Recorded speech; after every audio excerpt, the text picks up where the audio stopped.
பெரியார் பேரை மட்டும் சொல்லிக்கிட்டு எப்படி அவரோட கொள்கைகளுக்கு எதிராக செயல்படுறாங்களோ அப்படிதான் இந்த மஞ்சள் நகரத்தோட மஞ்சளுக்கும் ஒண்ணும் பண்ணல, மஞ்சள் விவசாயிகளுக்கும் ஒண்ணும் பண்ணல.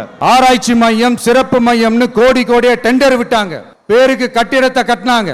ஆனா உலகமே போட்டி போட்டு வாங்குற மஞ்சளை மதிப்பு கூட்டி விற்பனை செய்ய, அதாவது அதோட வேல்யூ இன்க்ரீஸ் பண்ணி நம்ம விவசாயிகளுக்கும் இந்த மாவட்ட மக்களுக்கும் நன்மை செய்ய இதுவரைக்கும் என்ன செஞ்சிருக்காங்கன்னு யோசிச்சு பார்த்தா ஒரு பெரிய ஜீரோ தான். கரும்பு நெல்லுக்கு அரசாங்கம் விலை பிக்ஸ் பண்றாங்க, அதையும் ஒழுங்கா பண்றதில்ல. ஒவ்வொரு முறையும் பிரச்சனை.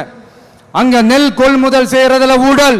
சரி, நாம கஷ்டப்பட்டு விளைய வச்சது வீணா போக கூடாதுன்னு நினைச்சு நம்ம விவசாயிகள் கேட்கிற லஞ்சத்தை கொடுத்தாலும் அதுக்கப்புறம் கூட அந்த கொள்முதல் ஒழுங்கா நடக்கிறது இல்லை. அதையும் தாண்டி ஏதோ ஒரு விலை விவசாயிகளுக்கு கிடைக்குது.